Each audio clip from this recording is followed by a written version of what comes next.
Assalamualaikum warahmatullahi wabarakatuh.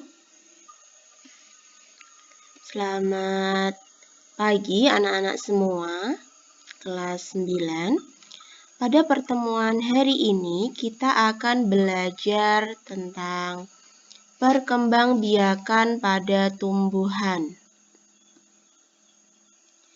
Yang pertama, perkembangbiakan ini dibagi menjadi dua, yaitu perkembangbiakan vegetatif dan perkembangbiakan generatif. Perkembangbiakan vegetatif yang pertama yaitu perkembangbiakan secara tidak kawin. Contoh ini dibagi menjadi dua, yaitu vegetatif alami dan vegetatif buatan. Kemudian yang generatif itu kebalikannya, berarti perkembangbiakan secara kawin ya, atau biasa disebut dengan penyerbukan.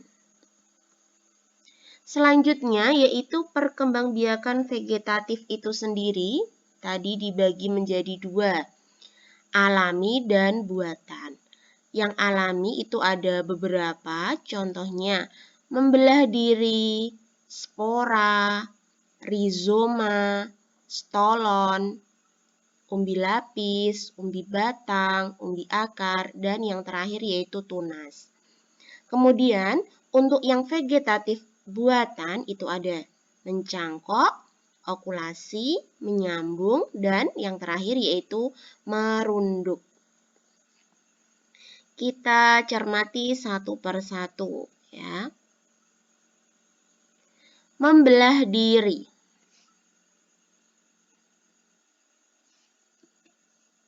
Membelah diri ini terjadi pada tumbuhan tingkat rendah. Contohnya yaitu pada ganggang ya. Ini gambar dari ganggang. Kemudian yang kedua yaitu spora.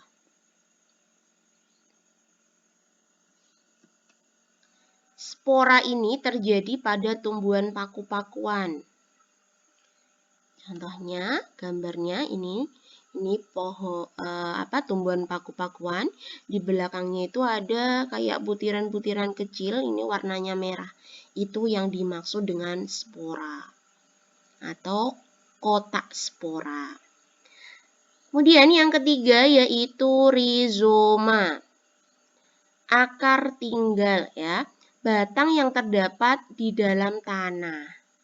Akar tinggal disebut juga dengan rizoma. Contohnya yaitu jahe, kunyit, dan lengkuas. Nah, di sini ada gambarnya ya, itu ya. Kemudian yaitu stolon. Stolon disebut juga dengan geragi ya.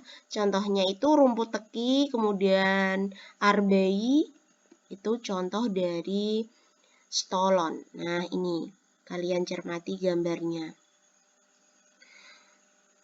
Stolon itu yang mana? Stolon itu yang batang yang menghubungkan akar yang satu dengan akar yang lainnya. Ini namanya stolon. Contohnya pada rumput teki ini. Nah, ini ya. Tuh. Kemudian ada umbi lapis. Umbi lapis berarti berlapis-lapis ya. Bagiannya ini nanti berlapis-lapis. Contohnya itu bawang merah dan bawang putih. Yang sering masak bisa dilihat ya, dicermati. Bawang merah itu berlapis-lapis, kemudian bawang putih juga. Bawang bombay juga ya. Kemudian umbi batang. Umbi batang ya, contohnya yaitu kentang dan ketela rambat. Umbi batang ini terdapat mata tunas. Mata tunas dapat tumbuh menjadi tumbuhan baru. Kita perhatikan contohnya. Nah, ini ada ketela rambat ya. Kemudian yang di bawah ini kan kentang. Itu contoh dari umbi batang. Kemudian umbi akar. Umbi akar ini fungsinya untuk menyimpan cadangan makanan di dalam akar. Contohnya yaitu pada bunga dahlia dan wortel. Nah, pada wortel ini ya, dari akarnya ya ini ya berubah menjadi buahnya atau untuk menyimpan cadangan makanan. Kemudian pada bunga dahlia juga bawahnya bunga dahlia berkembang biak dengan umbi akar. Kalau gambar aslinya bunganya itu seperti ini, cantik sekali ya. Kemudian yang terakhir yaitu tunas. Tunas itu muncul pada pangkal batang. Kemudian contoh dari tunas tersebut ada pisang, kemudian bambu, cocor bebek ya, sukun. Nah, ini ada gambar dari cocor bebek. Kemudian ini bambu ya. Kemudian ini contoh dari gambar pisang. Itu. Oke, next selanjutnya yaitu yang buatan ya. Tadi sudah alami, vegetatif alami, sekarang vegetatif buatan, yaitu ada cangkok, mencangkok. Pasti kalian sudah pernah melihat bapak atau ibu kalian mencangkok ya, atau kalian pernah menyangkok sendiri. Tuh. Nah, mencangkok itu harus mencari tumbuhan atau batang yang berkambium, ada kambiumnya. Yang sering dicangkok itu contohnya apa biasanya? Tanaman mangga, jambu, dan rambutan. Kelengkeng juga bisa ya. Cara mencangkoknya seperti ini. Kemudian okulasi. Okulasi itu menempel atau menyambungkan mata tunas suatu tumbuhan ke batang tumbuhan lain. Jika pada gambar, nah ini caranya okulasi. Okulasi bisa dari tengah ya, menyambungnya dari di tengah, di pinggir, itu juga bisa. Kemudian menyambung atau enten. Menyambung atau mengenten bertujuan menyambungkan dua sifat unggul dari individu yang berbeda. Nah, sifat unggul dari individu yang berbeda. Ini namanya menyambung ya. Contohnya tomat dengan terong. Itu bisa nanti ya. Contohnya seperti ini caranya ya. Kemudian merunduk.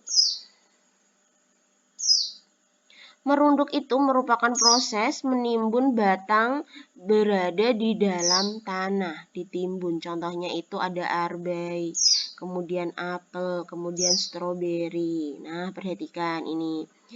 Ini batangnya dirundukkan ke tanah, kemudian batangnya itu atasnya dikasih tanah. Ini namanya merunduk. Contohnya ini stroberi ya. Ini apa? Tanaman stroberinya udah besar, kemudian yang menjalar, yang ke bawah ini dirundukkan. Kemudian perkembangbiakan generatif. Perkembangbiakan generatif ini yaitu perkembangbiakan secara kawin ya. Alat perkembangbiakan pada tumbuhan yaitu bunga. Pada bunga ya, benang sari itu sebagai kelamin jantan, kemudian putik sebagai kelamin betina. Perhatikan pada gambarnya. Benang sari miliknya siapa tadi? Jantan ya.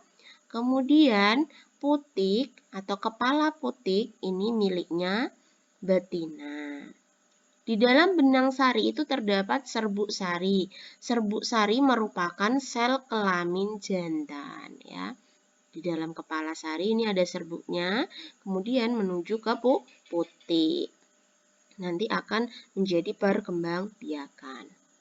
Kemudian bagian-bagian dari bunga bisa kalian lihat di sini ada tangkai bunga, kemudian bakal biji, dasar bunga, kelopak bunga, mahkota bunga. Mahkota ini yang paling cantik ya, perhiasan bunga yang paling cantik itu namanya mahkota bunga. Dan lain-lain. Nah, contoh dari bunga yang sempurna itu bunga apa? Bunga sepatu. Ini contoh dari bunga sempurna gambarnya. Next, penyerbukan. Penyerbukan itu sendiri dibagi menjadi 4, yaitu penyerbukan sendiri atau autogami, kemudian penyerbukan tetangga, geitonogami, penyerbukan silang, allogami, dan penyerbukan bastar. Nah, penyerbukan itu sendiri dibantu oleh beberapa atau melalui beberapa proses ya, yaitu dibantu oleh angin, hewan, dan manusia.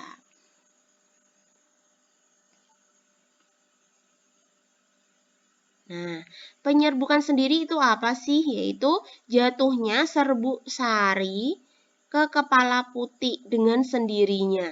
Itu namanya penyerbukan sendiri dalam satu tanaman itu ya, dalam satu bunga.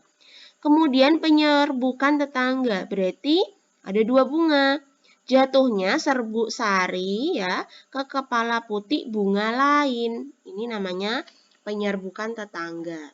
Kemudian penyerbukan silang, yaitu jatuhnya serbuk sari ke kepala putik bunga lain yang berbeda tumbuhan, tapi masih satu jenis. Tumbuhannya itu berdiri sendiri tapi jenisnya masih sama. Itu namanya penyerbukan silang. Kemudian penyerbukan bastar.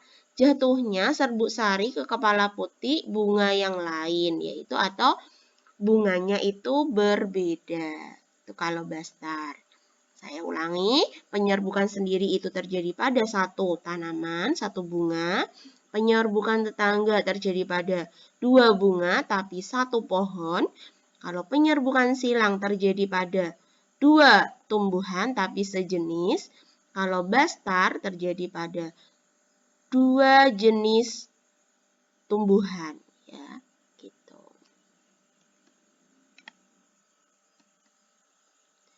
Kemudian setelah penyerbukan itu ada pembuahan. Pembuahan ini terjadi setelah penyerbukan ya. Kemudian setelah pembuahan ada penyebaran biji. Dan yang terakhir yaitu perkecambahan.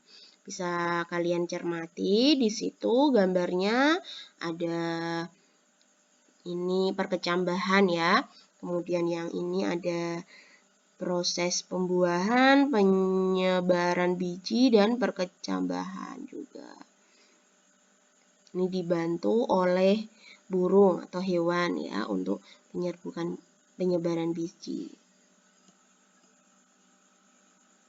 Oke, sampai sini saya kira tidak ada pertanyaan ya. Kalau ada pertanyaan nanti bisa ditanyakan ke Bu Naim secara langsung. Terima kasih, kurang lebihnya mohon maaf. Assalamualaikum warahmatullahi wabarakatuh.